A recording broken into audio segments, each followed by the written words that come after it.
View number one wrap-up analysis program live on GBC News and on GTV. We're also live on Facebook at Ghana Broadcasting Corporation. My name is Sani Abdurrahman. Soon I'll be introducing my guest for today's discussion. But in the meantime, let me run you by some of the stories that caught the attention of the papers in the course of the week and were featured prominently. I'll touch on a few. We open the discussion, and in the course of the discussion, I'll be telling you the rest of the major headlines in the course of the week. Glasgow Summit on Climate Change, honor your pledges. That's called by President Akufo-Addo. This was on Wednesday when he addressed world leaders as they find a way to tackle the issue of climate change across the world. 2022 budget will regain investor confidence, and that's according to the Minister of Finance. Yes, the Minister of State and the Minister of Finance, Charles Edubuahin. Don't declare incomes for better pension, and that's a call by SNITS. Also, in the course of the week, there was a story about the issues of road carnage in the country, which has emerged again, and we are losing a lot of lives on our roads, and the National Road Safety Authority is championing the cause to ensure the issue is reversed so that we can save lives as we need to enhance our socio-economic development. We need the numbers. We don't have to be spending on mitigating such issues. In the course of the week also, the Vice President, Dr. Mahmoud Bawumia, addressed the nation, where he shared the story of Ghana's digitalization and how it is impacting the Ghanaian economy. We will interrogate the many claims by the Vice President with our guests to see whether indeed the digitization effort is resulting in an efficient economy. There was also a near clash between Parliament and the Attorney General over the law school admission, which has dominated headlines in the past weeks. The Attorney General has written to Parliament, in fact to the Speaker of Parliament, reminding him, according to him, that per the provisions that establish the General Legal Council, the Parliament has no power to determine whether the Legal Council can admit or do otherwise when it comes to the management of the Ghana School of Law. So we'll be interrogating all these matters. But let me first introduce my guest in the studio. My immediate left is Honorable Akwesi Kunedu. He's a Member of Parliament for Misha North. Honorable, thank you so much. It's been a while having you on the show. Just after him is the Honorable Member for Ho Central, Honorable Benjamin Podo. Honorable, thank you so much. Today you are, a few weeks ago, you're not. Yes. That I was like you. Yes, yes. Today you are displaying your Banli or Gonja. My colleague on that day wanted to suggest that he was the only one who puts on the smoke. The smoke. So I've decided. I thought he's coming back today with me. So I've also put it on to him. I picked this in the north when we went on a inspection of local government. Okay. As a member of the local government committee. It's good to display the Ghanaian culture. Yes. Yes. Well, the Vice President, Dr. Mahmoud Bawumia, on Tuesday delivered a public lecture on the digitalization of Ghana's economy. Dr. Bawumia shared the story of Ghana's digital economy, highlighting achievements of soft infrastructure such as paperless passport system, the e-passport application system, medical drone system, mobile money interoperability, among others. The Vice President claimed to have inherited a weak digital infrastructure in 2017, arguing that the MPP government has improved the country's digital system. This has generated a lot of controversies, with the NDC accusing him of peddling falsehood.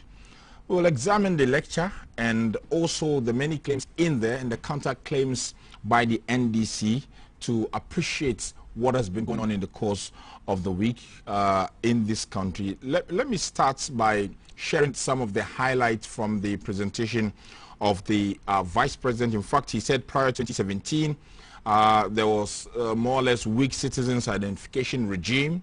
poor public service delivery.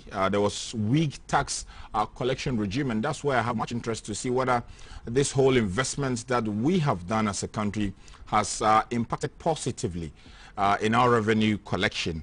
Also, some of the key achievements, the specifics, he talked about the mobile money interoperability, the paperless support system, the digitized tax system, property address system, government e-service, that's the Ghana.gov, the passport acquisition, which has also been digitalized, and also the medical drone system, the Ghana card, and those stuff. All these things said has improved the way the nation is being run, and he's comparing that to what happened in the course of 2013 and 2016 when the Mahama administration was in office. So we'll be looking at all these things, but let's start with Honorable Benjamin Podo.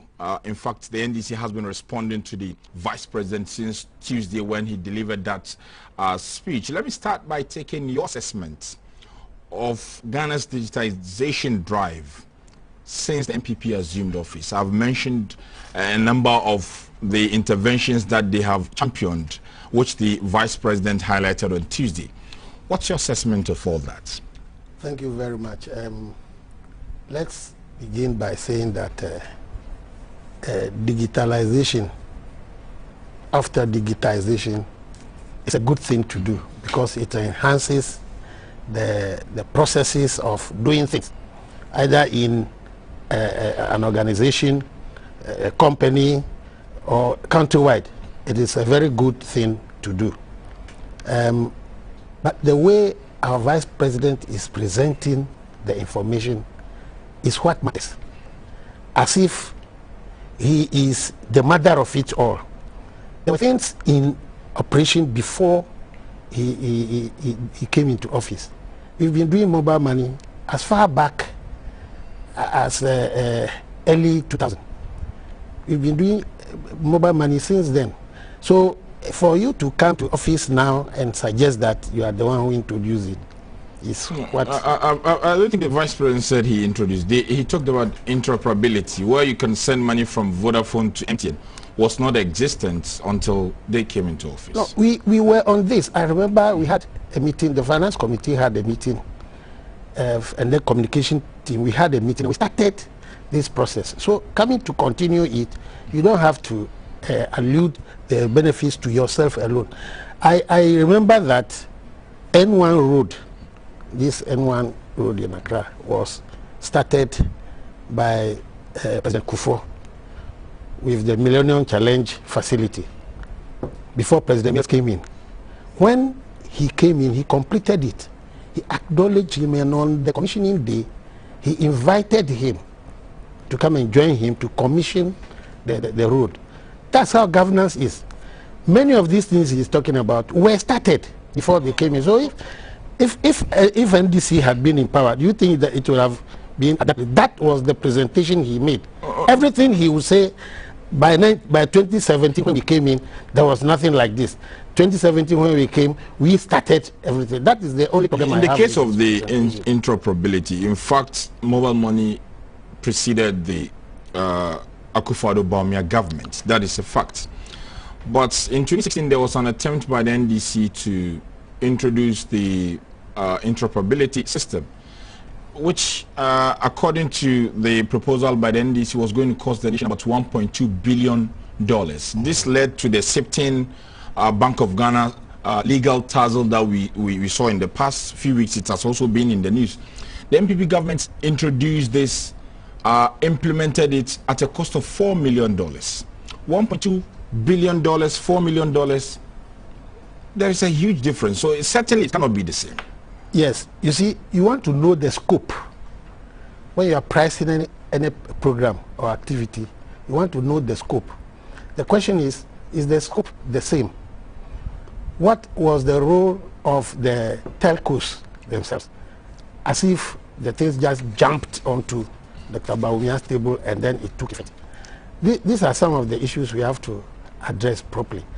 I don't have any problem with digitalization, but you don't present it as if you are the inventor of digitalization. This is my point. They are not the inventors of the e-passports, the port paperless system, the e-health that they have introduced, and is on pilot basis. Of course, there were something of that sort prior to the coming of the MPP, being piloted across 4 hospitals, some in Greater Accra, some in the north. But so do you think that something which the NDC started before leaving power, if NPP had been in, NDC had been in power, those things will stand at will be at a standstill? The medical drone system. Do you think that these things will be? We are a progressive nation. So at one point, somebody does something. When you come, you continue. But reference to 2017 when we came, there wasn't this.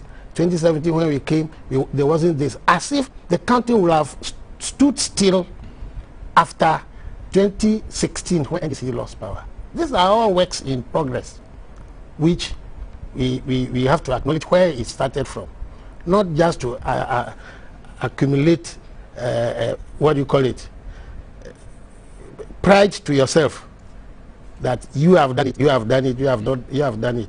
What can one person do? It is the system that is improving. Even the banks, they started their own systems long before MPP came to power. Yes, ATM had been in use for a long time before the MPP came to power.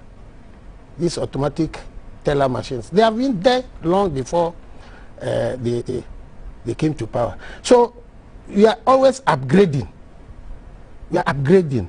And so let's accept it that yes, it is good we do it, but don't suggest that somebody did not know it or did not want to do it. No. I'll come back to you, Honorable Kennedy. You said with him that in as much as the MPP government is doing the work, you can't take the credit in its entirety. It's something they started, according to him, and you are building on those pillars. Let me first say a very good morning to our viewers and also to my constituents. First and foremost, nowhere in the lecture was it suggested that every single thing that was being done was done anew. At least, His Excellency Dr. Mahmoud Bawumia made emphasis on the point that we inherited a very weak, digitized economy. And you and I believe that. You and I know that. You and I are witnesses to that. That indeed, when the MPP assumed power in 2017, this country, probably somehow digitized, was poorly digitized. The basic infrastructures to do that were not appropriately in place. So in any effect, if things are being done and done well, and we would want to put it out there for everybody to see, of which people acknowledge and people are users of these facilities that we are talking about, there should be no qualms about when it was started, who it was started. We are only giving an account of what is pertaining now and what we intend doing going forward from today. The lecture was on Tuesday.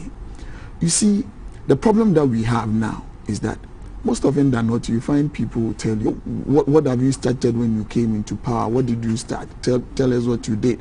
Tell us what you've done. We are only continuing from where we left off. And that has been the problem of this country. We don't even acknowledge the fact that as we are there now, there are things that are being done. But we only want to lay emphasis on what was started by who and how it was started. Yes, Friday, no problem. At times, the basic foundations may be laid, but poorly laid. If I would want to build a story building and I come and you have dug down into a foundation of, say, probably about 2 feet, and you want to put on a superstructure of about 10 stories high, are you probably telling me that I'll probably go by the same 2 feet foundation that you've made? No, you probably would have to dig down, go down, make sure the superstructure is strong enough to carry on what you intend putting on. And that is what we have done going forward now and whatever. And let me give you a classical example. When you talk about this mobile money interoperability and whatever that we would want to talk about, the NDC would want us to believe that even at the cost that you made mention of over $1 billion that they intended to have used for that, we weren't going to have the scope that we have now. And you and I know there are things that we must not be running away from. The mere fact that you provide me with something at a cost so exorbitant that it do not even appreciate the benefit that we are having should necessarily be glorified. No. You see, at the cost of about 1.2 billion that we are talking about, we probably would not have had from our mobile monies into our banks, from our banks into our mobile monies, from other service providers in the same systems going. Yesterday I was able to send money from my wallet to my mother on Tigo. You wouldn't have had that, and not most African countries or countries in this world can do that. But that was done at a cost of 4 million and a bit over. That is the gap savings that you probably would have made, and also a higher scope that you are benefiting from. When His Excellency Dr. Mahmoud Bawumia said people were going to hold bank accounts, everybody was going to hold bank accounts, probably. Maybe when you just say bank accounts, people literally would have taken it to be going into the traditional banks, say Barclays, whatever banks that you do have, and opening a bank account there. But now, as I sit here, or as we sit here, if I have a Momo account on any network, I can transfer money into any bank account provided I have the person's details. Probably you would not have been able to do that prior to us coming into power. So if Dr. Mahmoud Bawumia and the NPP said everybody was going to even have a bank account, you probably can sit back and say to that is even an achievement of people being able to work from their own Momo accounts, wherever it is, into other different bank accounts that anybody else. And even on Momo now, whilst people in the traditional banks receive interest, people on Momo also do receive interest, and I do. And most people can attest to that fact. There have been countless number of things that have been done. Let's move fast forward into the tax age, where you believe that your emphasis are. Even before we get to some of the specifics, the NDC wants to know how all this investment has impacted economic growth. Perfect. I mean, when you give birth to a child, the child starts to crawl, not even crawling first. The person turns. He says, oh, in literal parlance, he says, "Mebane butu." Then the person starts to crawl, the person starts to walk, then the person starts to run. And that is how the whole system is. Even in the onset, look at the benefits that we are reaping out of the whole digitization process. Talk about the passport office. Talk about the ports. Talk about our hospitals where we have e-health. Talk about Ghana Gov and the enormous benefit that we are gaining from all of these things. Even this is not, because I can probably tell you that in a matter of about 5 years and some months, and we are reaping these benefits that we are reaping. Most countries that have traveled this part over 2 decades are not even reaping these benefits that we are reaping. So in terms of benefit, as to the cost of what we have put in, one, going forward from now, it is going to be enormous, because if you listen to what His Excellency Dr. Mahmoud Bawumia said at the lecture, there are countless numbers of processes and other that we are going to roll on for a certain crystallization of the whole digitization processes to culminate. And that is where we are looking at. We are not only looking at the basis and the fundamentals, even benefit that, because you see, going to some countries, people would want to even compare the benefit that we are reaping in terms of our mobile money interoperability with that of Tanzania and even Kenya. And that Kenya started, and probably how can we say we are even going above Kenya and the rest, and Tanzania. Go and read the reports. Tanzania hasn't even gone as to half of what we've done, and Kenya is not even pairing themselves even to a 2/3 of what we've done. But we have just started late, just building on maybe the starting blocks. Yes, the ideas and the conceptions may have been there, but you probably have seen somebody doing it, and you probably would also wanted to have done some. But it doesn't mean you could have implemented it the same way that we have done. So the benefits are enormous. You see, now people just sit in their rooms, apply for passports. It can be delivered to you in your room as and when you like. Prior to that, you and I know how tedious, how tiring, and how costly it was for somebody even to get a passport in this country. You'd have to even go and slip them. Not talk about DVLA and the processes that goes on there with your driver's license and the rest. Let's go to the ports. Now people can go any bank anywhere and pay for their duties and every single thing. At the end of the day, previously, unless you go to the Ghana Registrar General's Department, you would have to be working literally from almost about 16 different points and even end up in room 3 before you are able to deliver the payments that you've done. Now you probably aren't going to have that. Those are the benefits that we are reaping from the digitization of the economy that we are on. Of course, a significant or key problem facing this economy is the issue of taxes. Sure. We are performing very low compared to our peers on the sub-region, if you look at our tax to GDP, which is around 13%. How has all this, the introduction of TIN number, merging of SNAIT and others which have just started, especially with the introduction of TIN number and the digitization of the tax collection processes and those stuff, how has this impacted tax performance in the country when we're still hovering at 13%? Good. You see, with the introduction of the linkage of the Ghana card to our 10 numbers has increased the total taxable population from about 4% to 80%. That is the initial onset. Apart from a significant number of people that who are paid through the Controller and Accountant General's Department, probably most other professionals privately operating are not being put into the tax net previously. But immediately this rollover was done. You know, that was when the finance minister came out to tell us that there are practically almost about 4,000 to 6,000 illegal practicing professionals who are not roped into the tax system as we know. That is the starting block. If you are not able to identify those individuals, how do you even make a good assessment of those individuals so as to be able to, one, first and foremost, either appeal to them, or secondly, implementing the laws as they are, even to take taxes from them. So we must not belittle the fact that now we've been able to see and targeted and roll over almost about 80% of the people that needs to be taxed onto the tax net. So now implementing those, making a good assessment of those, appealing to them and getting close to them, finding where they are by means of all of these identification processes that we have linked together, we are then going to be able to see an escalation in the numbers of people that are paying tax, and also culminating into the number of the amount of revenue that we are going to see. So it is not by magic that immediately you roll that and you see the number of people you are, and even most of them are not. Taxes are even calculated mostly at the end of the year. If you want to give a self-assessment, that is break upon into quarters that you pay. So even in that, you are going to see an escalation and improvement on that on periodic basis, but not necessarily on instant basis. So we must start seeing those things as, if we are able to do that and implement and hold on to make sure that we do not slack from what we are doing, we are going to see all of these things improving and lowering the tax burden on a certain few individuals within the system, so that at least some of these direct taxes that we see can be dropped down for us to also see an appreciation of easiness in the system. Honorable, he's telling us in summary that the scope of what they are doing is completely different to what the NDC would have done. Is that the case? No, it is not the case. I remember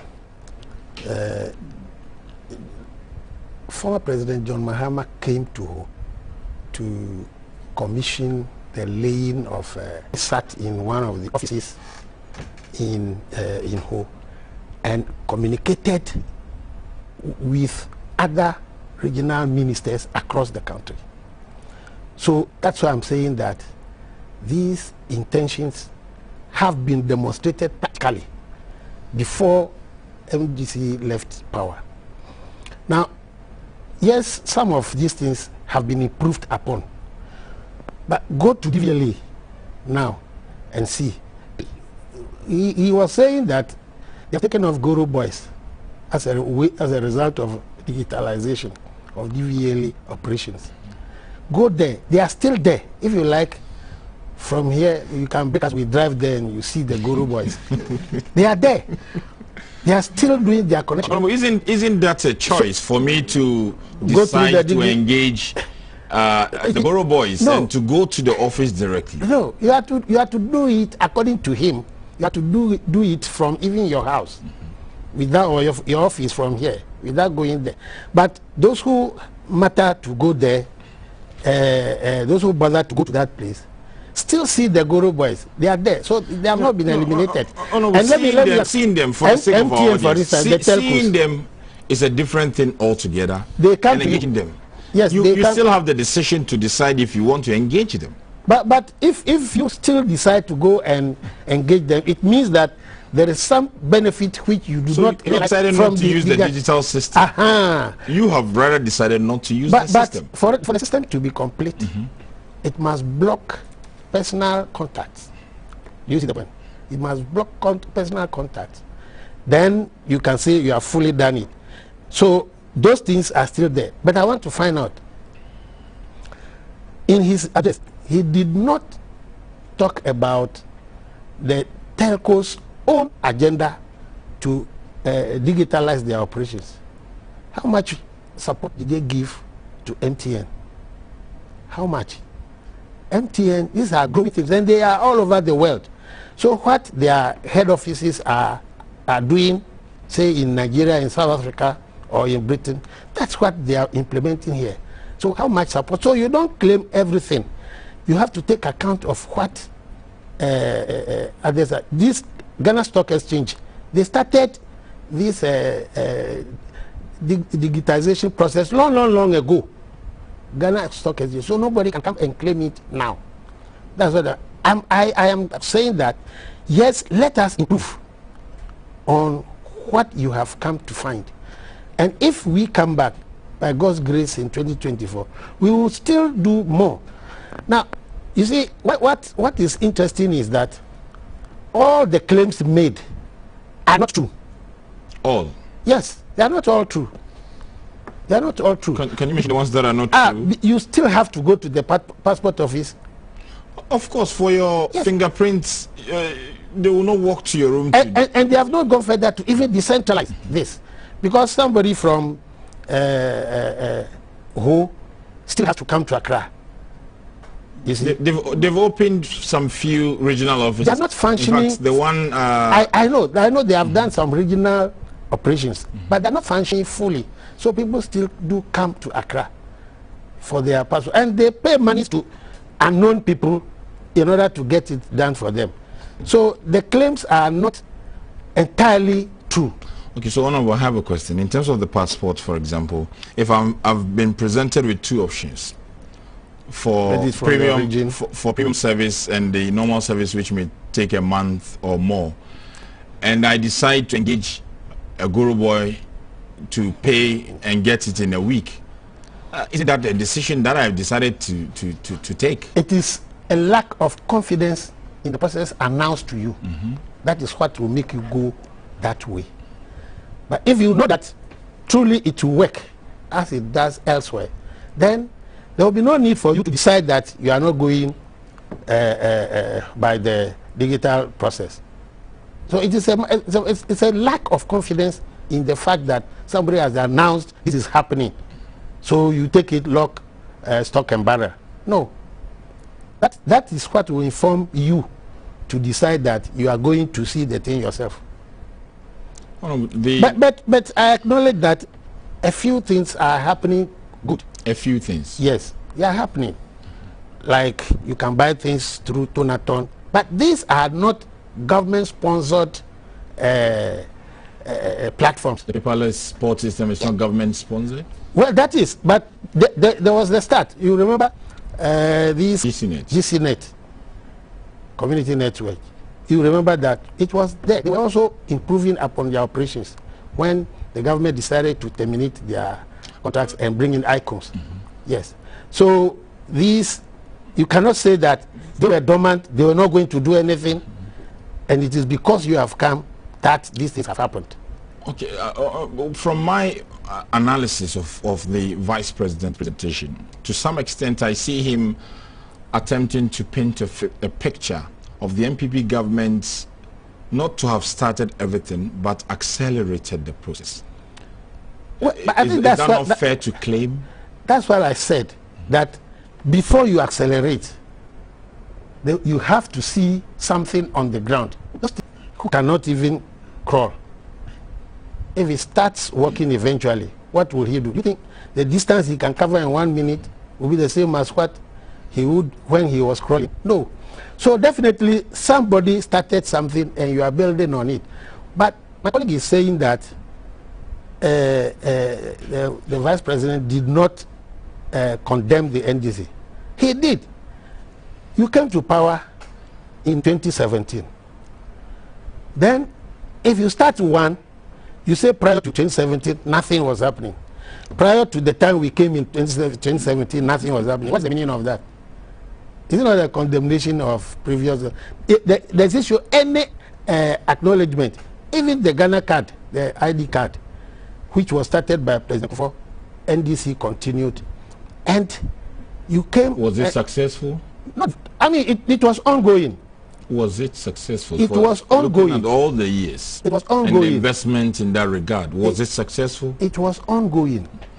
It was ongoing. And it started over when they came into office, and now have issued more than millions of cards to Ghanaians. That's exactly what I was saying. You are not getting me. That somebody lays the foundation, gets all the necessary equipment or building blocks laid down. When you come and you shoot on it, okay, then does it mean the person didn't do anything? Honorable, I have a question even before I bring Honorable Kunedu in. The National Communication Officer of the NDC, Sami Jemfi, argues that answers to Ghana's problems do not lie in digitalization. And I was wondering where this point is coming from, because digitizing an economy will help improve the efficiency of the economy, productivity, and that will ultimately lead to socio-economic development. You see, what he was saying, you should understand clearly. The response of the citizens to facilities provided is what is important. Now, if the economy itself is wobbling and you are only interested in digitalization instead of facing the fundamental issues concerning the economy, then you seem to be on the wrong trajectory. That is what he's saying, that is not the way of reviving the economy. That is not the only way. You see, when you talk about taxes, I was listening to my colleague. Payment of taxes.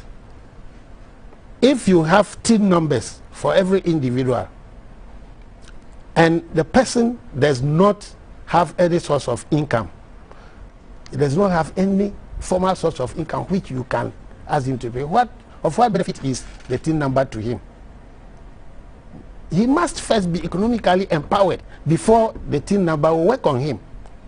That's the point. Now, when people say only 2 million people are paying tax in the country, I beg to differ.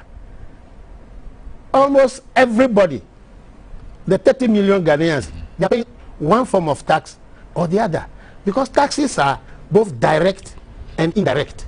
You are referring to, for example, income yes, tax? If you go and buy maize now, indirectly you have paid some tax. Yes, consumption. Everybody who consumes something or receives some service in this country is paying tax. But so you should be very clear. You cannot equate that to the monies people get as far as their income is concerned. That is what I'm calling pay as you earn, direct taxes.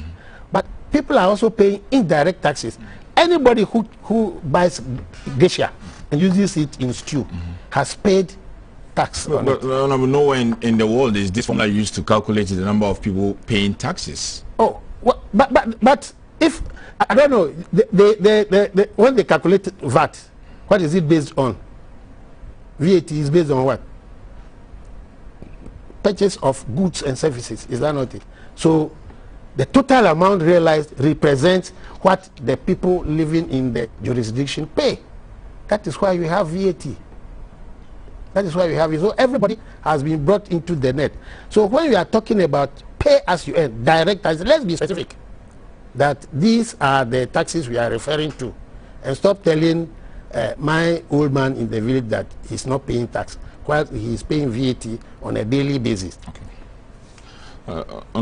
He is of the view that, in fact, the NDC from the communication officer is of the view that the present challenges facing the economy is not about digitalization. That's according to them.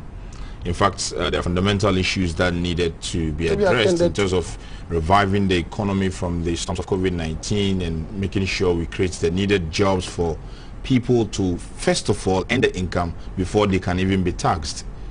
Is that not a sound argument? I'm so glad that we talked about reviving the economy after COVID-19.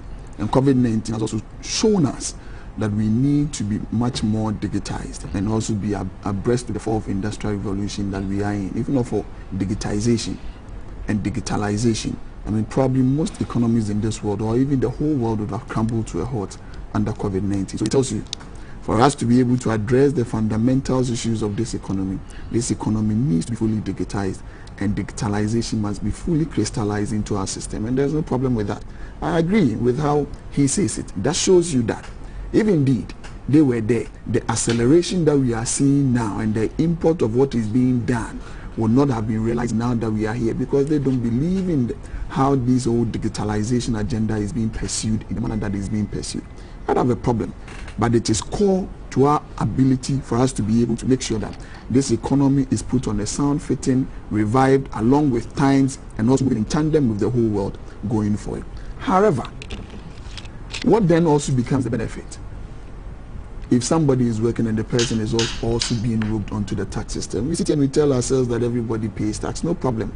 But why must somebody who is potentially possible to pay a minimum of, say, 5 taxes on a row, if that is what we all do have, is paying only one of those 5 taxes, and another person also paying all the 5 taxes? Yes, if you sit here and you tell me somebody, we are paying indirect taxes on basic consumption items that we do, no problem.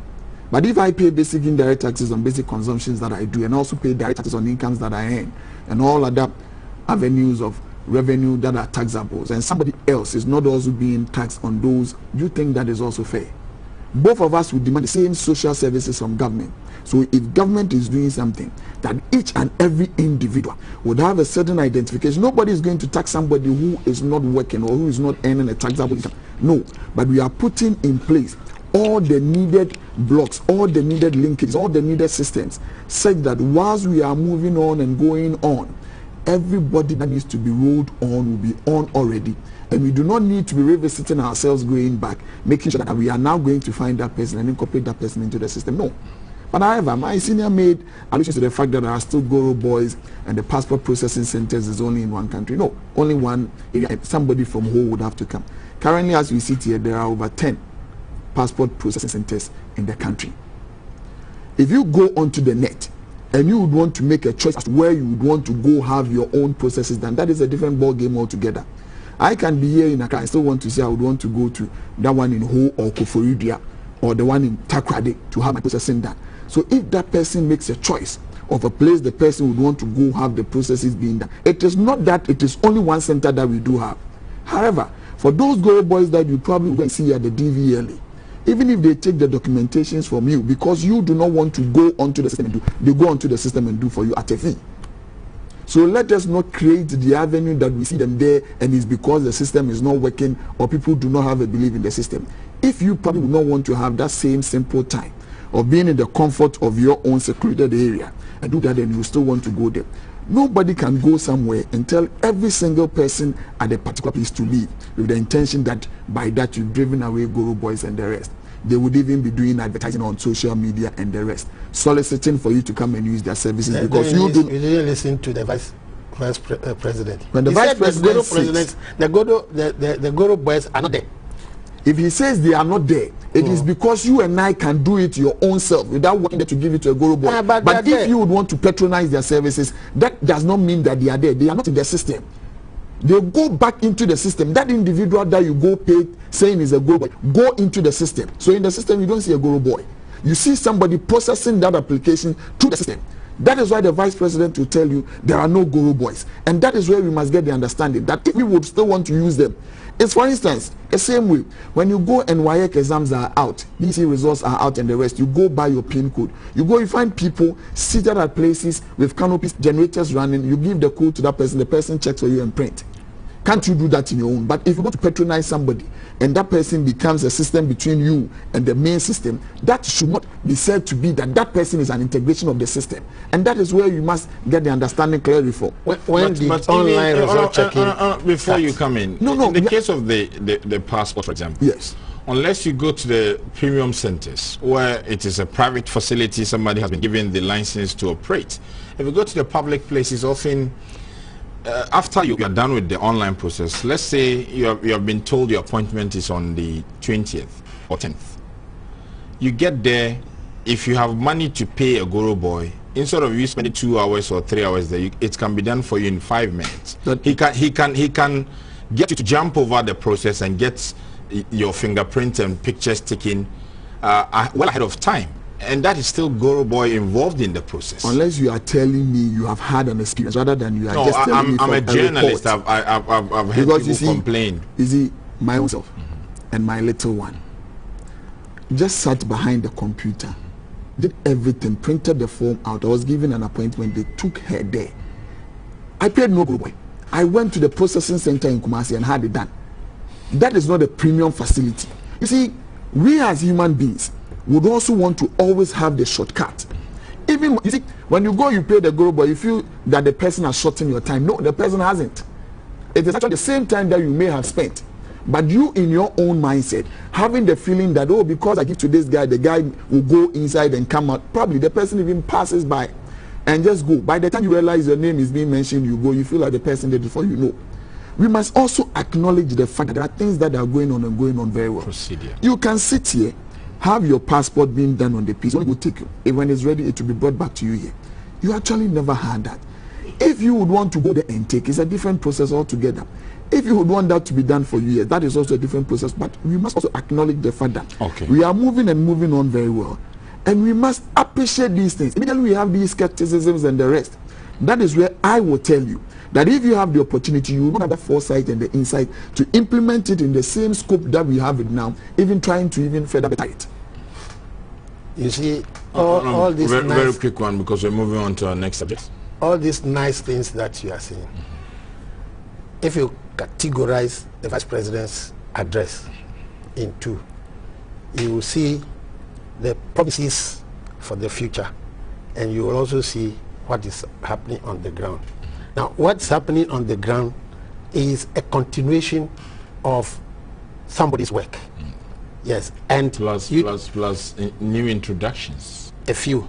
And you must not exclude the role of the stakeholders, the players in the chain. You can't exclude the telcos. You can't exclude the banks as if you did everything for them. They are trying to catch up with their colleagues elsewhere. So they have invested. MTN has done a lot of investment in growing their infrastructure to the point where we are now. So you don't come and say that you have done it. You see the point? You need to acknowledge what has been done. Now, the Vice President is very happy about promises. He's full of promises. And he's made a lot of promises, which, granting his record of promises, I'll do this, I'll do that, which never happened. Well, you should take those things with a pinch of salt. Because the Vice President told us some years ago that there is money in this economy, we don't have to go and borrow. He came, and we have borrowed so much through the roof, such that we have come to a point where all our revenue, about 35 billion, goes to pay interest, and some of the interest are to their own friends here and abroad. You see, he's told us. That's a allegation you're making. No, I'm very, very. If you like, I can give you an example straight away. No. He gave out a bond of $2 billion, denominated in Ghanaian currency. Now, who came to buy it? Frank Templeton from the U.S. He's a partner to the finance minister. So, and at a very high domestic interest of over 19%. This has to be paid 6 monthly. So when it is 6 month interest payment is due, he collects the money, transfers it into New York in dollars. And these are some of the things that have severe effect on our currency. Even before the coming of the MPP into office, Data Bank has been involved in all our bond issuance. Please. It's a fact, Honor. You have been in Parliament. Even when I'm not talking about Data Bank. I'm talking about Frank Templeton. Yes. Even Data Bank has killed all the other colleagues in that industry. You don't know. You are journalists, so find out how they have left out all the other brokers out of the system. They have eased them out. So you just check and see what is happening to SAS, what is happening to other firms in that. But what I'm saying is that the vice president tells us that he is going to do this, and it doesn't happen. So we have to take his promises with a pinch of salt. Already people are jumping that, from next year they will use the Ghana card as passport. Let us wait. A minute for you to respond to the... I think it isn't from 2007 that we saw Frank Templeton engaging in the bond market in this country, neither data bank. So probably there is no real need of us always trying to change what is substantially on the table for us to discuss into some realms that we are in. No, what I was trying to say is that the vice president is not credible. Allow him. He's not credible. That's what I'm saying. You probably can say that. That is in your own estimation. But the ordinary Ghanaian who now can comfortably sit in his chair, send money across whatever the person would want to do, apply for a passport online, make sure that he is able to pay for all government services, social services that are being provided for him or her in a very easy manner, rather than first you take all of these things in as much as you want to send money to your mother, say in Kumasi, say in Ho, say whatever, the stress that you'd go through, the digitization and the digitalization that is going on now. But I'm saying he's not the one who did it. He's not the one who did it. It is not about you telling me who did it or who did not do it. MTN but you and I know MTN interoperability was not done by MTN. Let me tell you something. MTN is not only operating in Ghana. Exactly. Good. So go to those other countries that they are operating in and go and tell me if where they are operating, they can send mobile money from MTN into other bank accounts in those countries. That is a whole different thing altogether. Give with the help of EMI, that is the electronic money issues, partnership with the telcos and the rest. That was a key central government initiative that was done. Let us not go hide under them. Yes, we acknowledge the role that these individuals, these agencies, these other organizations have played. But if not for government and the government's intervention in introducing these processes and these systems, probably MTN by itself cannot do these things for government platforms and for everybody to benefit on this subject. We don't have much time. Let's move on to our next subject. Government has laid out sweeping plans to return Ghana's economy to pre-pandemic levels in the short to medium term as the nation awaits the 2022 budget, which will be presented in Parliament on November 17. Now, the Minister of State and the Minister of Finance, Mr. Charles Edu Boahin, said the budget will focus on improving tax performance, reducing debt stock and cost of borrowing, while accelerating digitization to lock in growth. He was speaking at Graphics last quarter breakfast meeting on Tuesday, where other economists and experts discussed Ghana's economic recovery and what ought to be done to accelerate the recovery process. So we try to assess the hints that the minister has given, situated within the context of our economy and how that will impact the economy moving into 2022. But I'll share a bit of a highlights as to the direction of the budget according to the minister. Expenditure rationalization and fiscal consolidation. We've been hearing this from 2017. We'll assess how this has impacted on our sovereign ratings and that stuff. Also talked about improving domestic revenue performance, reducing cost of borrowing, debt sustainability. Measures will also be seen in the budget. The budget will try to further the digitization drive. It will create enabling environment for entrepreneurs and also, more importantly, achieving herd immunity to restore confidence in the economy and help restore productivity levels prior pandemic.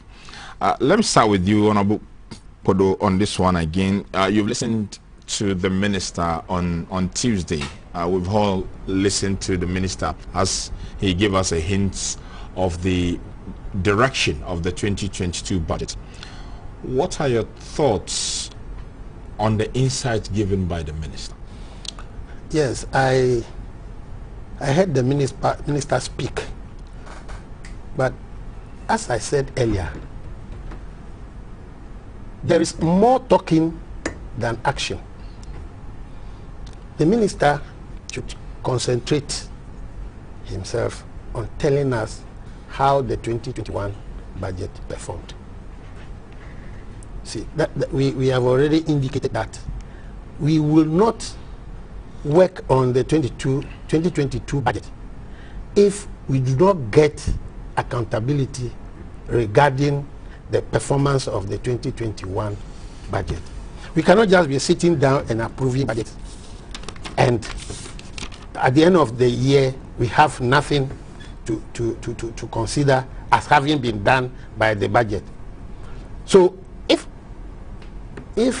the government is coming clean, it should start from them. Proper accountability should start from the government.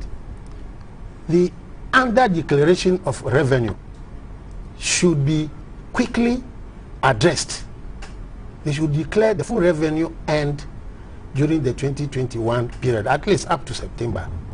Because if you know, you will find out that the budget was made with a $54 per barrel of oil pricing. Now we have got over 84, about $85 per barrel. Okay. So the government should tell us how the extra revenue has been applied. Okay. And even before you move on with your point, we've been joined by Professor Peter Kote, the Director, Institute of Statistical, Social and Economic Research, to help us understand some of the technicalities within the conversation or the points given by the minister. Then we'll move on with our conversation. So let's speak. Prof, thank you so much for your time. My pleasure. Prof, the minister gave an indication of restoring investor confidence in 2022, and that will require unflinching commitment to fiscal consolidation. Do you foresee that happening, looking at our low revenue base? Well, certainly, revenue mobilization is trying to reduce the fiscal gap is very critical. With every investor, apart from looking at the political stability, also looks at your macroeconomic stability, as well as the GDP growth. In other words, if there is demand for the product. Now, we ought to look at the revenue mobilization picture to see whether the promises of the proposal by the minister is going to yield the needed outcome. Jerry tells us by September they have mobilized 70% of targeted revenue. So, and we get more revenue in the last quarter of the year. So we are hopeful that we may even exceed the target. But having said that, I don't think we would reduce the deficit by a significant margin. And we ought to work at this carefully. When we go to 2022, government has to enhance its revenue mobilization system. So the digitization idea is great. It's bringing in more revenue with ensure that people pay taxes at their convenience. However, there are informal sector producers, micro, small, and medium players who are not tech savvy. They are not able to use the online system to pay or file taxes. So how do we reach that segment of the population? I think going forward, that will be the focus, so that we will be more with the tax collecting process. If we do that, then we are likely to enhance our revenue mobilization, that like to reduce the deficit and ensure macro stability and investor confidence in the Prof, the minister was asked a specific question about whether, in spite of the many revenue enhancing measures introduced, as far as digitization is concerned, there will be new taxes in the budgets or otherwise. And he refused, because as part of that meeting, he refused to downplay the possibility, and that created the impression for me whether there could be new taxes or even the rates, the current rate as we have, could be increased. Do you anticipate that in the coming budget that possibly there could be tax increases as government seeks to improve the revenue position to achieve the fiscal consolidation? Well, I have not agreed with the adoption of a new tax, provided that we have reviewed the existing tax administration and the existing taxes, that the new one that was introduced in 2021, to see whether they are using the revenue. Secondly, the COVID-19 levy, health levy is doing well. The financial sector levy is also doing things. I'm not sure about the others. A review of this new taxes to see if they are using the legal revenue is very critical. If they are not, then we can stop them and replace them with new ones. But to add another layer of tax when we have not reviewed the new ones that were introduced, for me, will not be the way to do. Going into 2022, as the minister prepares to present the budget, what's your take on the country's debt levels, 76% to GDP? How do you think this should be addressed? I think in the 2021 budget, there are some clear medium-term targets that were set. With the hope that by 2024, we will around 60% thereabouts. I would expect to see constant or continuous steps to reduce the debt GDP ratio to that sustainable level. So I expect to see that when we go into 2022, our debt GDP ratio will not be at the level we found ourselves in 2021, same with 2023 and the year thereafter. So yes, our debt ratio is high, but we should make over the next week effort to reduce it to the level by 2027. Prof, the current fiscal consolidation policy indeed offers a path to debt sustainability even as we go into 2022. But Fitch Ratings on Monday said the gradual pace of deficit reduction levels leaves it vulnerable to spillage risk, which could lead to a downgrade of the country's sovereign rating. How problematic is this for us as a nation? So I believe we are concerned that the possible downgrade, likewise the finance minister. So I am hopeful that a budget will be prepared that would yield to that situation where the be downgraded. And hopefully the managers of the economy will put in the necessary strategy so we don't get to the level that we be downgraded. We should all be concerned as citizens and as the managers of the economy, and steps should be taken to reduce the fiscal that we are not downgraded. Prof, very finally, your general expectations of the budget, key areas that you have interest that you think should be worked on to help turn around the fortunes of the economy in 2022? Well, aside the revenue mobilization that will reduce the deficit as well as the debt, I expect that there will be clear policies and strategies to stimulate the private sector to create more jobs, particularly the agriculture and the investment sectors of the economy. I expect some new strategy, injection of plans to revive these two critical sectors. But we are very labor intensive. The issue of jobs remains very vital, especially the youth side that employment time. My pleasure. Professor Peter Kote is the head of Institute of Statistical, Social and economic research and has been helping us to analyze the hints given by the Minister of State at the Ministry of Finance, Charles Oduwahin, on the 2022 budget, where he said the documents will be centering on consolidation, fiscal consolidation, and ensuring that the debt levels is addressed, revenue is improved, and the enabling environment created for the private sector to thrive. And Professor Peter Kote has made mention of the Greek sector, which, when given the needed attention, can help the economy to leapfrog. Honorable Kodo, you are on the floor before we got Professor Peter Kote. If you could wrap up with your points and tie it to some of the points that he has also raised in his submission. Yes, I often listen to Prof when he comments on economic issues.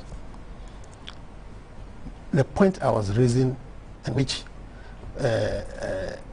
Prof did not bring up, is the performance of the 2021 budget. We need to understand it, because that is how we will know how the fiscal gap has been closed or widened. You see, we don't give very accurate figures. Even our estimates normally deviate very widely from what actually is on the ground. And our people, the present managers of the economy, find it easy to write imaginary figures for the economy. The other time they submitted the financial status of the country to IMF, which was different from the data they gave to IMF, was different from what we had in Parliament, what was read in the budget. And we pointed this thing out openly. You see, they don't want to tell us how the economy performed properly. There is so much fiscal indiscipline that the government goes about doing things which have not been provided for. They continue to overspend. So we will want the minister to show in his budget how he will exhibit fiscal discipline for the year. By first of all giving us how the 2021... I remember when they came for the midterm budget, they didn't ask for more appropriation. So when you say they overspend, they did not ask for more appropriation. But there were several changes within the presentation they made to us. For instance, wages moved from 25 billion to 26 billion plus.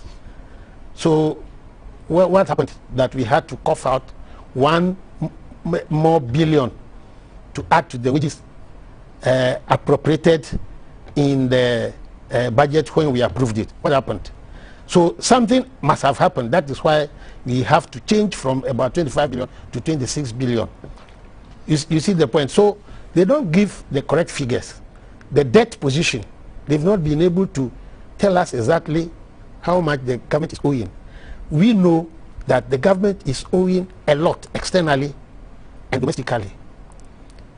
The domestic debt even is higher than the report, because as we are here now, they are owing GET Fund, they are owing National Health Insurance Scheme, they are owing District Assemblies Common Fund. When we add all of that to the borrowing in the treasury market, then you will see that the domestic debt is even higher. And they're not reporting this. They are not reporting all of this that I'm saying now. So because our inability to service our debt is growing, what we do now is that when a debt matures, you go and borrow funds to come and pay the principal and take on the new interest of the new debt. So we for the first time in our history, we have had to pay more as interest than for wages.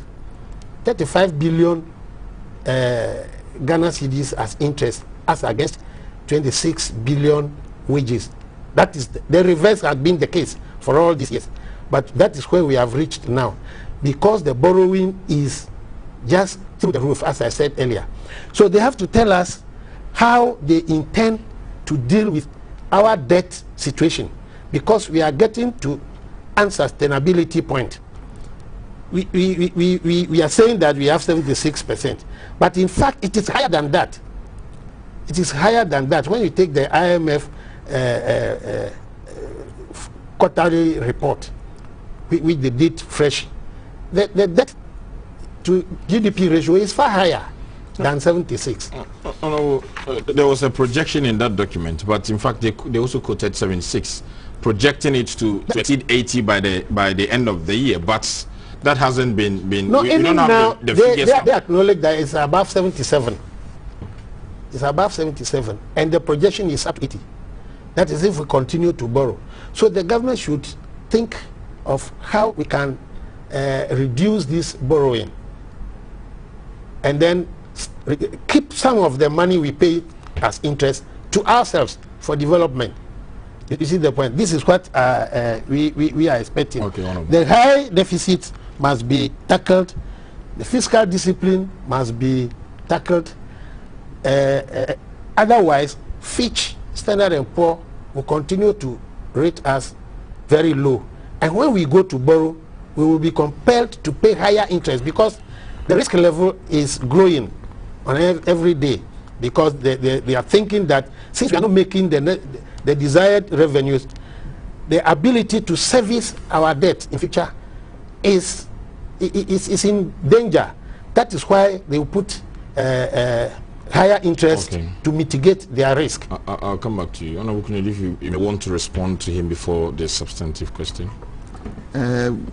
Most importantly, in as much as I may have to share in his opening remarks, but however, you must also understand that the performance of the budget has always been an indicative on our part as an oversight body over the executive in terms of all other activities that the executive does. Because after approval of the budget and the passage of the Appropriations Act, whatever happens thereafter, most often than not, are reported to Parliament. And even in the mid-year budget, before the minister would even go ahead to have a review of the budget, the minister would give what he asks for, what the developments are, what the performances are, what the indications are, what his projections are, before either he may have to ask for or not ask for, or what he intends doing differently because of what the performances has been. So performance for us to see, or for it to be communicated to us, hasn't been anything that has not been done. And you should expect that that is done. And even that is continuously being done. Because otherwise, we would have been seeing all of these figures with an insight as to what is going to be done. So there's no problem with that. However, you see, for everybody, and the expectation is that even if we would get as a country, we must be sitting on a country or an economy that is basically, say, 0% of debt to GDP. That is the wish of every country. So in as much as we start moving on a graduated process, we would always want to draw down those values. And that is what the government has sought to do all of these years. We should expect a certain level of fiscal consolidation in this way we rationalize our expenditures as against our revenues that we are going to have, bearing in mind that we must be able to provide certain critical social and essential services that the country still produces. However, we may have had some of these shocks, which are basically globally that we have felt all of these shocks. And we'll still make reference to COVID-19 because everybody in this world is trying to recover from the effects of COVID-19 a whole year and practically half of this year, which has been under COVID-19. Because if you go into the immediate past, which is 2020, basically productivity in this country was muted. And if you don't have productivity, you cannot even increase your GDP. If you cannot increase your GDP, you will not even have an opportunity of raising or even improving on your revenue generation. But however, whilst we were in that conundrum, that we were suffering, that we were under COVID, that we were not able to increase productivity and GDP, we still needed to provide critical essential services for this country, for us to be able to survive and thrive as a people, as an economy. So we needed, therefore, to be able to accumulate ourselves in some of these phases that have given us a tight financial space that we are operating in. We acknowledge that. That is why in this budget, because you see, in the preparation of budget, the performance where we were and where we are now, and the anticipation, the environment we find ourselves in, all inform how the budget is going to be prepared. So what we're experiencing now, what the future holds for us, what all other individuals, as we sit here and talk about Face, Standard & Poor and everybody, they are all observers of the economy, and they are all players in the global market that we also play in. So they also do have a certain expectations of how. And maybe they make certain decisions that people also rely on that has effect on whether you believe it or not. But however, their insight, their predictions and their projections then comes to us as a basis of a form of an advice as to how we also gather ourselves and cushion ourselves going forward. But most of these things are done on projection basis. So when those projections are given, the person then would expect that certain things will be done. But however, those things then will sit with you that is going to do those things, but not that individual. So the individual will put a sum on the activities that you do going forward, knowing what is happening. That if these things and these things are not done, or what the situation is now still pertains, that is where you are heading. But that is not what is happening. What is happening is that there is a sudden insight as to what we're seeing, where we are, where the trajectory was before COVID, and where COVID has taken us to, and where we intend moving from this COVID. How to build our economy, make it resilient in terms of all aspects of our economy going forward. So we should expect a budget that will take into consideration all of these things. Is the space, increase an opportunity for the private sector to also thrive and make sure that it increases productivity. Talking about creating an enabling environment for the private sector, a key issue even at the event where the minister gave the hint was about the cost of capital in the country, which is quite high if you look at our competitors on the region. And I was wondering how this could be addressed. We've seen the Bank of Ghana reducing the policy rate to as low as 13.5%. We've seen the interest rates coming down to somewhere averagely 22%, but that's still not competitive to help businesses increase productivity, expand, grow, and compete on the African markets. You see, the Bank of Ghana policy rate actually is not what the take-home ordinary investor goes to have at these commercial banks. The take-home is influenced by so many other factors that you and I know. Yes. That is why there is the need. So when somebody sits there to tell you that the problems and the challenges of this economy is not about digitalization and the rest, that is where you find that person as not understanding the real import of what we need to be doing now. Digitalization going to reduce. Of course, yes, it is, because at the end of the day, even the rates that are being given is influenced by even what they term as the potency of bad debt. Yeah. Risk factor. Risk factor. Yes. So when we are able to draw down the risk factor, and what are some of the components of these risk factors? The inability of even people to be able to be well identified, located, and before. So if we are able to address all of these factors, all of these things are going to draw down. But however, you must also acknowledge there have been greater efforts at drawing down these policy rates by the Bank of Ghana, which should therefore culminate into a reduction in what we and the ordinary person will go to these commercial banks with. So consolidating that and maintaining that, the drawdown by the Bank of Ghana through its policy rates and the rest, and also being able to consolidate the gains that we are making through this digitalization and the rest to reduce the risk factor input that these commercial banks put in. We are going to be able to do that.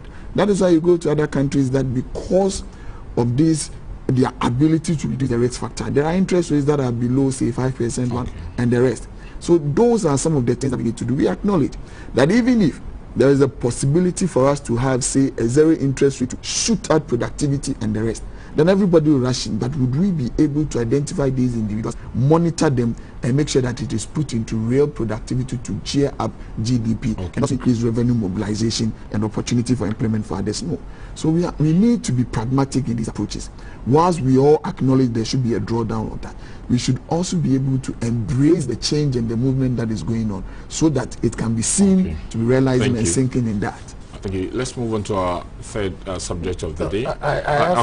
Yes. I'll give you 10 seconds. He talked about COVID-19. But every problem that is facing Ghana now is COVID-19. That's what they tell us. But before even COVID came, the economy had gone down. Before then. And you see, the interest rate he's talking about is a response to banks' estimation of their risk. Yes. So if they see that their bad debt or their provisions for bad and doubtful debt are high, they'll have to make up for it from those who are able to pay the loan and the interest. So they put the interest rate high. So in doing it, they are putting premium on the rate to take care of the bad and doubtful debt. That is why Sami Jeffrey was saying that the problem is empowering those who go for these small loans. If they are well-to-do, they will not default on their loans. And the banks will also react that, oh, when we give out money to people who come to borrow, they are likely to repay. So how do we empower them? Yes, by changing the economy. Contractors who are working have not been paid. So they have released all their employees to go back to their homes. This is the point. So let's spend money in the right direction. If you go to my constituency now, there are 4 roads which have been abandoned, and the contractors had employed people to work on the roads. Now they have not paid him, so he's packed his tools and gone. So what we are saying is that that is the way you can revive the economy, by getting people to work. You see, if you use the money on other things, especially borrowing and paying interest, such that you don't have money left for you to pay contractors who will in turn employ artisans to work in the various areas, then you are not growing the economy, and therefore nobody is going to pay any tax. You see, the people who must pay tax must have the money first, use some for themselves, and then pay the required tax. So right now the economy is down, and that is why the tax and revenue levels are low. The economy is down. And as for the COVID-19, the government has taken money from all sorts of places. We have the rapid credit facility, $1 billion. They have come for $200 million from the Ghana Stabilization Fund, $218 million. They have borrowed $100 million from World Bank just to solve COVID problems. So we are asking, in these vaccines which are coming, some are free. The president went to collect free vaccines from the US recently. Some are coming from Germany. So what exactly is the expenditure on COVID? Let us know. But you are in Parliament. Yes, if you join the masses to complain, I find it hard to appreciate, because you know the right channels. You can see the difficulty. That is why we are saying that we want accountability before the 2022 budget is approved. You say you are going to feed people during the COVID period. How much? They gave us 2 different figures, 80 million, then later they say 54. But even the 54, what is the content of the 54 million? So you are in Parliament. If you want to understand how these expenditures were done, it's very easy for you. There is a channel you have to pass through. You can. So one of the channels is that we are demanding full accountability in respect of COVID expenses.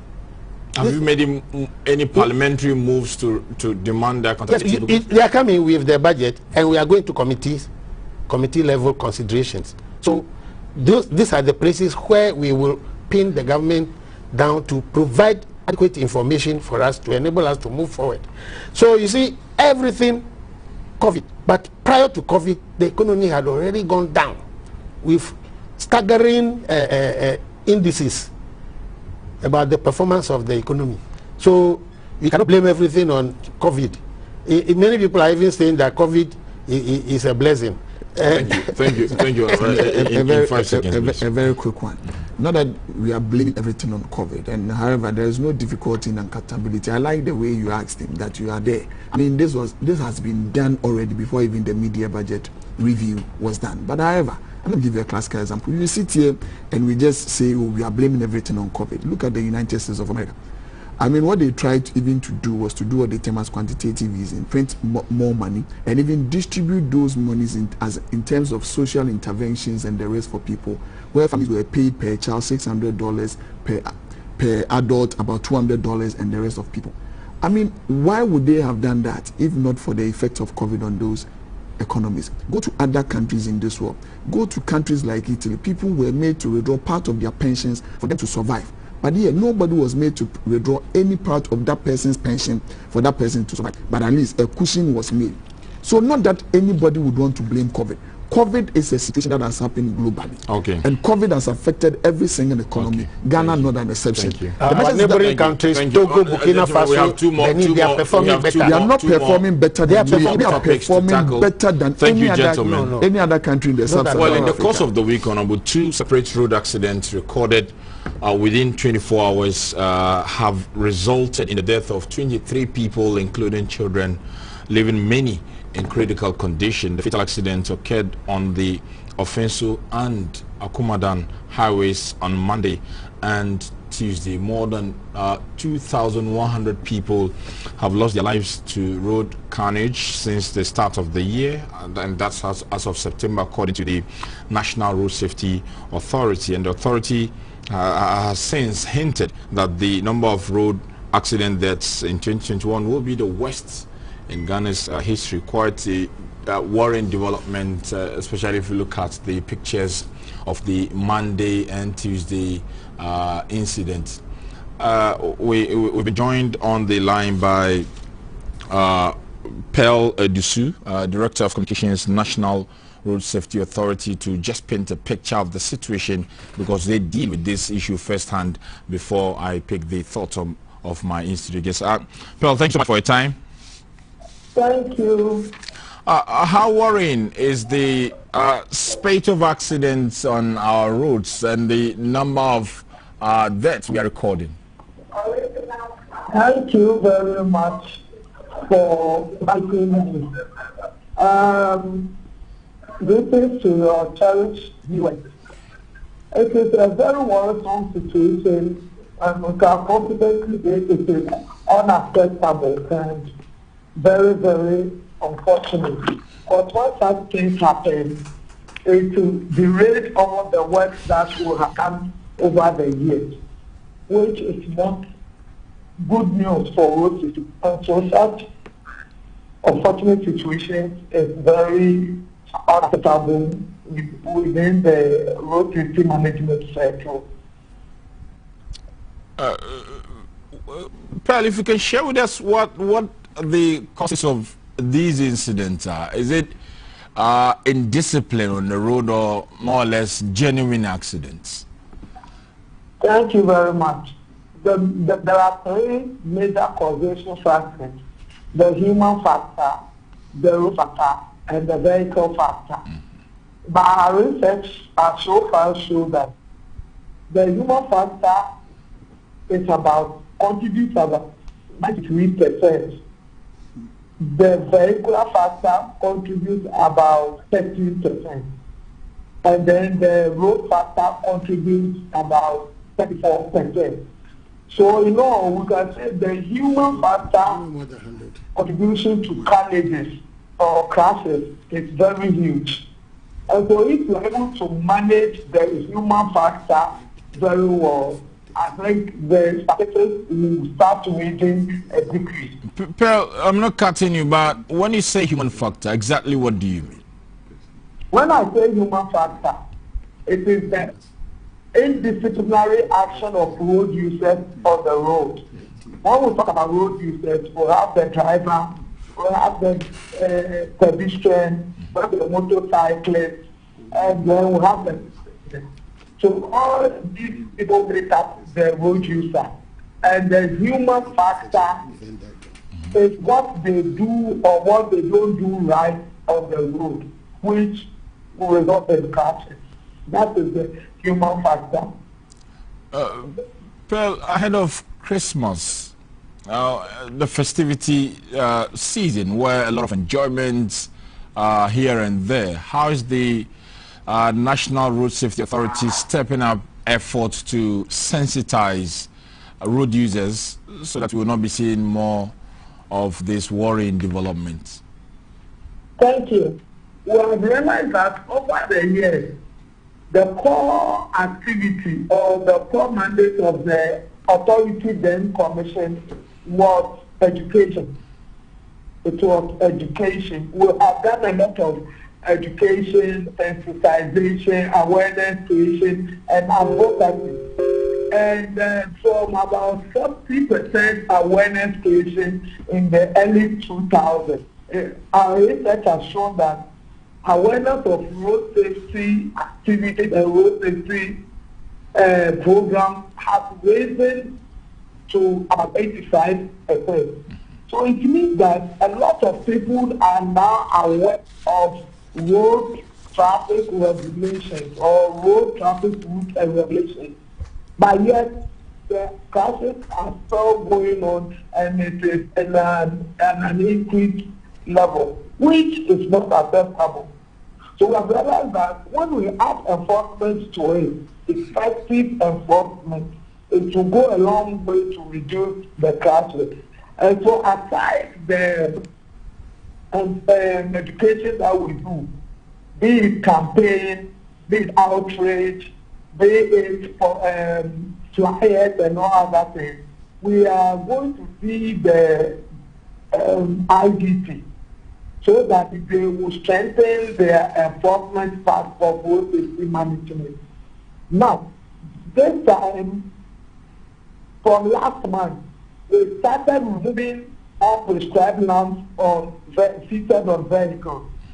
And that thing, the others are doing contravene the road traffic regulations in our country. The regulation 65 says that we could fit about 4 lights on our vehicle, and then the acceptable color is yellow and white, and then 2 should be lighted at a time. But we see that a lot of the vehicles fit more light on their vehicle, and they are fitted on unappropriate places of the vehicle, which blinds oncoming vehicles, contributing to night crashes. Okay. And so one of the measures we have put in place is a coordinated enforcement action program between the National Road Safety, DVLA, and then Ghana Police. Okay. Whereby we have removed a lot of lives. Now we are about to also launch our campaign called Stay Alive, where the media play a major role in publicizing road traffic regulations and topical issues which we see that road users normally violate, leading to crashes. So we will launch it, and then together with the media, we'll go a long way to still continue with publicity, advocacy, and then sensitization. And we'll also still go to the lorry terminals and stations and talk to the drivers. Okay. Also, between DVLA and road safety, we are about to roll out compulsory or mandatory continuous driver training. Whereby all drivers, especially the commercial drivers, have to go under retraining every year. Otherwise, what will happen is that when you are about to, or when you are going to renew or upgrade your license, and there is no evidence of you attending this compulsory retraining program, you will be denied upgrading or renewing your license, which we think the drivers need more. When their attitude changes to the road, a lot of the crashes will come down. These are some of the programs that are in place. Very finally, what you just touched on is very important, but that will be a topic we will discuss another time, maybe in our bulletins, in our news bulletins. But one major concern for many people also is the punitive regime. It's not punitive enough. For example, the recent video that went around on social media where a Benz user was seen doing his own thing on the street, he was arrested, arraigned, and we are learning that he has been charged 1,800 Ghana cedis. That's not punitive enough, and will not deter those who have money from being reckless on our roads. Thank you very much. The punitive measures are recorded in our road traffic regulations or Road Traffic Act of 2012. And the punitive measures we have realized is too low to deter recalcitrant road users. And so we are currently with other the officers of Ministry of Transport reviewing the Road Traffic Regulation 2012 and put in appropriate punitive measures which will be deterrent enough. That is what we're currently doing. Okay. It has been a law, or it has been in our legislative instruments we have been applying or using. But we want to review it so that we can give strict punitive measures or higher punitive measures that will be deterrent enough. That is what we are doing. Well, thank you so much for your time this afternoon. Pearl Odisu is Director of Communications, National Road Safety Authority, has been helping us to understand how the authority is dealing with the issue of rising carnage on our roads and the programs that they have lined up ahead of Christmas to ensure that the situation is dealt with. Gentlemen, let me pick your thoughts on this issue. Both of you are lawmakers from the side of Parliament, whether you are part of the Transport Committee or not. How can we deal with this issue? First of all, we want to thank the lady for the work that DVLA is doing. But she should check her percentages. I think when we added the figures... and that will be a subject of... Probably there's an intersection. Yes, it's above 100. Yes, it's above 100. Now, the major problems for this, we are all, I think my colleague here is in tune with me that the lives being lost on our roads are staggering. The numbers have grown staggering. And you know, this stretch from between Kumasi, Techiman, Kintampo, and to Tamale, that area, when one accident happens, the numbers, they are chilling. You know, heart chilling. And I think that the reason could be that there are problems with the quality of the roads there. So that is one of the things that we should pay attention to. What's the quality of the road? There are some which are bumpy. You know, you'll be going to see the middle is up, the side is down. So when the driver moves part of his vehicle into the gully, because of the weight of the vehicle, it just overturns and people lose their lives. So we should look at the quality of the roads, especially in that area and across.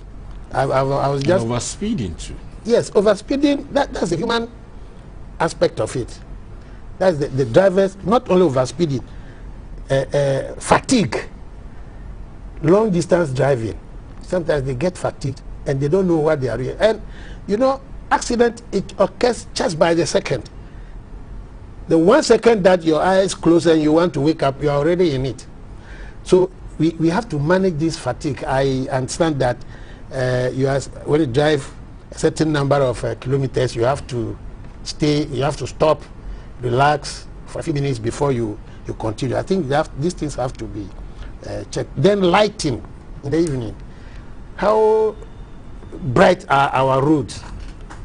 Whether they are well lit to enable commuters to see what exactly the road is, especially when you get to a curve. There is no light there. Your light may not be... This is very important because although it's not a public document, I chanced on the reports issued by the officer for the Offenso accident, and poor vision was part of the reason. Yes. Yes. So these are all road engineering aspects, even the marking of the road, whether you can overtake at a certain point or you should not. Sometimes the quality of the markings too are not very good. Okay. They easily fade away after a few months. So the road people have to look at... So from the side of Parliament quickly?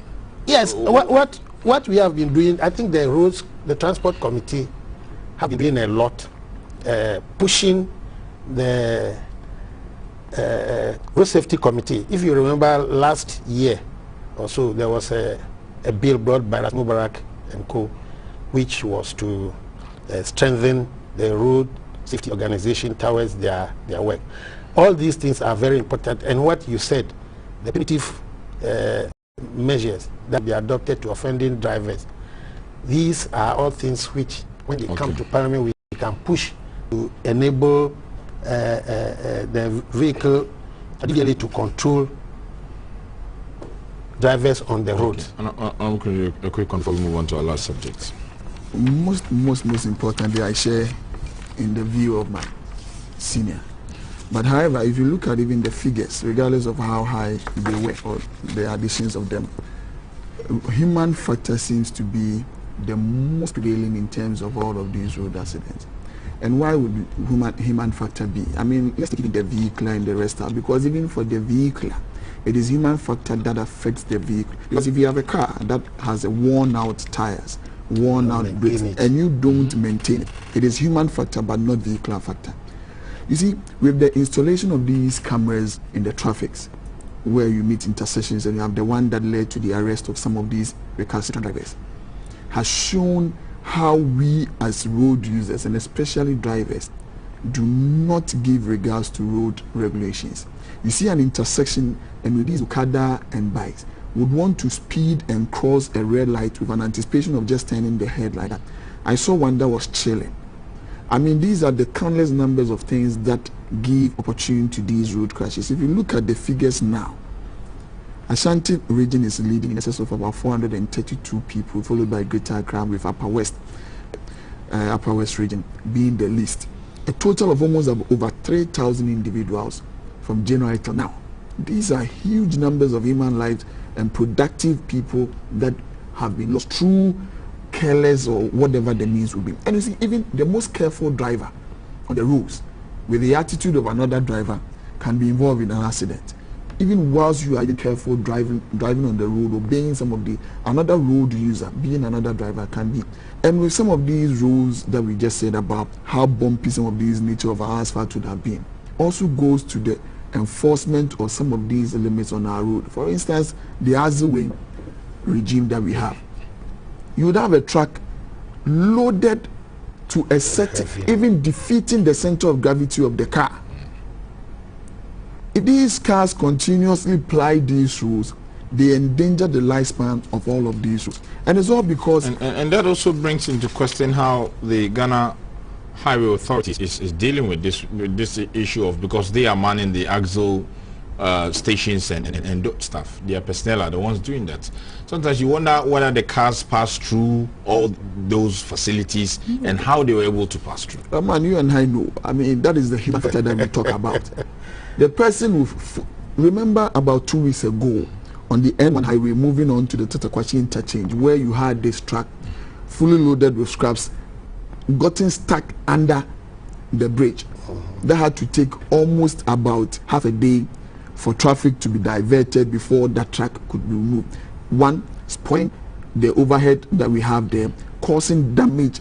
And these are some of those issues that we have on our roads that are purely things that probably we ourselves as people, if we go by these road traffic regulations, would not have had ourselves in some of these problems. But it would also then end up that probably we are there as parliamentarians and lawmakers to bring to bear the reflection of society as in terms of how we would want ourselves to be governed and regulated by some of these things. So if we would want harsher punitive measures, which we believe may curtail some of these incidents on our roads, we are prepared to go that direction, regulate it in that fashion, so that it can be a deterrent for people to be able not to engage in some of these offenses that lead to tragedy on our roads. And I'm afraid that going into the festivities, I had cause to write about this in an article that I shared on social media that was widely published as a new pandemic who is to be blamed.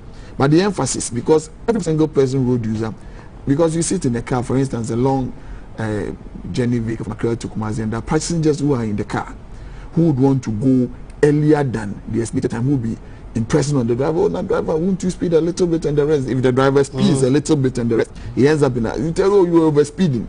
Whilst another person would have been in the bus, not even uttering a word against the person who is urging the driver on to speed, because the person can meet certain timelines. We all must be able to be time conscious if we would want to be able to meet our timelines, but not to double that up in terms of the speed that we would want to use in covering certain kilometers or something. We all need to be responsible to ensure that we address this concern which is taking lives in our society. Now, Parliament has no locus to direct the General Legal Counsel on the admission of applicants to the Ghana School of Law. The Attorney General and Minister for Justice, Godfrey Diawadami, has said. He said the provisions of Article 32 empowered the executive through the minister responsible for the GLC and not the legislature to direct and advise the council on major national issues, including the admission of students. Now, while recognizing the general legislative powers of parliaments in Ghana, the AG said the House is devoid of power through the use of parliamentary resolutions to control the process of admission to the School of Law. Last Friday, Parliament by resolution directed the GSL to admit all 499 students who passed the recent entrance examination but have been denied admission. He said the president has forwarded petitions by the concerned students for advice and he's working on it. Time will not permit us to go into detail of the letter, but of course it has been a dominant issue in the course of the week. Honorable Podo, let me start. I've seen you combing through your your constitution. What do you make, first of all, with the position of the AG to insist that it's not your business as Parliament to direct the legal counsel as to how it should conduct itself when it comes to matters of admission at the Ghana School of Law? I don't know whether you have fully read what the speaker, the first deputy speaker, was in the chair. Yes, I listened to him. General Legal Counsel operates under a law passed by Parliament. So if it is Parliament that passes the law and the Parliament is giving a directive, I don't know why. I'm not a lawyer, but I don't know why the Attorney General will be saying that Parliament cannot do that. Besides that, in addition to reading the resolution, he said the Attorney General will be brought to court to answer questions if he fails to get the General Legal Counsel to implement the resolution. You get the point. So there is connection between the AG and General Legal Counsel. So if he turns around and instead of rather using what the authority that he has as head of the judiciary, is the Minister for Justice. You know, the Attorney General is both Minister for Justice and Attorney General. So if he fails to apply the authority given to him as Minister for Justice, then he will come as Minister to account to Parliament why he cannot implement resolutions by Parliament. Then we are there. He will bring something for us to pass a resolution on. Then we will see. Any language you also show him. But but the point is that this law training, legal education, we could end it. We could end it. Let the General Legal Counsel, in whatever form, whether it goes through the amendment, goes through whatever, let them conduct their exams and let anybody who feels qualified come to do the exam. If the person passes, you call him to the bar. If he fails, let him go and stay at home. That is what the Institute of Chartered Accountant does. They don't care where you study. All that they need you to do is to pass the levels. Right now it's about 4 levels, 1, 2, 3, 4. When you finish the 4th level, you go into kind of, you go to understudy in one of the accredited audit firms. Then from there you are called to become a chartered accountant. So that all this about Makola Law School, Gimpa Law School, Legon and all that, they will end. So that people should just go and sit their exams. When they sit the General Legal Counsel exams and they pass, you enroll them into the bar. That should be the end of this. Come back. Otherwise, all this, why is it that if you don't go to Makola, you will not know law? Why? If you look at the professional acts, the one that establishes the General Legal Council itself, that was passed. Section 1, clause 5 says the council shall, in the performance of their functions, comply with any general directions given to them by the minister. So it clearly states it is the minister who directs what they do. And that is why the speaker said so. So if the minister is the one, and the minister also is answerable to Parliament, Parliament kind of represents the people and advance the interest of the people. And now Parliament, through petitions received by the people, is demanding that the minister cause the General Legal Council to admit these 499 students. And it is becoming a matter of who has the authority to sanction it or make the directive. Rahman, let me just start from the first section that you read. I mean, it says, what, general direction from the Attorney General. So when you put general direction, probably in the law, as I see it, will probably mean a bit vague. The general direction can mean that, oh, you should have a sort of modality that you would use in selecting people to come. Then the General Legal Council then will put the specific as to the general modality of accepting people to come to read the law and offer that BL or the professional course. That is where you probably would do. But if you just interpret it because he would give a general direction, the general direction would not necessarily mean that immediately he says do that, that becomes the end. But do give the broad policy. But where we feel there's a because there's a growing challenge for all professionals. I mean, an opening opportunity for people to be able to engage in almost all professionals, not i.e. only the legal fraternity, but in terms of accountancy, medicine, and all the rest. And most people now are getting into professional associations and groupings with their own set rules, guidelines, and the rest to enter. So I think that is the approach that we must come from. That because there is that growing concern, what do we need to do to be able to ease that tension between the number of people who want to pursue the opportunity for those individuals, offering that opportunity to also be able to accommodate those individuals. I think that is the conversation that we must have. But however, through what Parliament did, necessarily would not have been a form of trying to bring them into doing exactly, because you see, as you said, you represent people and represent the interests of people. And when your people that you represent comes to tell you something, you have an opportunity, the best way that we probably would do, apart from passing the laws, the bills, putting them into act for the president to assent in, is for us to come into an agreement which would technically means a resolution that would want to pass to tell you that in our candid opinion, in our view, looking at the current circumstances and situations and what is prevailing, it is of our opinion that if you are able to do A, B, C, D to release the tension and offer people an opportunity, I believe that is what was done. However, I will not hold brief for the Attorney General as to how he saw it, but from the perspective I see it, because we have received countless number of petitions from individuals, the 499 demonstrations individuals. Okay. It meant to us that we also need to move an arm stretch to the minister who has that general oversight responsibility for the General Legal Council to appeal to them technically in that means to be able to offer these 499 opportunities. I believe that going forward we must have proper and elaborate discussions on that so that we'll be able to... In 5 seconds we are out of time.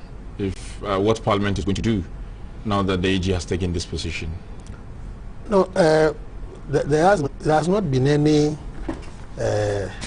official response date, but we know that when the speaker gives an order, it should be it should be observed. So that is why the speaker added that if he fails, they will bring him to Parliament, to the floor of Parliament, to answer questions why he's unable to do it. So we're waiting for that. Thank you so much, gentlemen. This has been Weekly Press Review, a number one wrap-up analysis program. We discussed the major headlines of the week. Parliament is waiting on the minister to act on it, directive or will be summoned to answer questions. My name is Sani Abdurrahman. Do join us at 2 as we come your way with our first news package, and next week same time we'll be coming your way with another edition of Weekly Press Review where we discuss, of course, the headlines, the major ones in the course of the week. Until then, enjoy your weekends.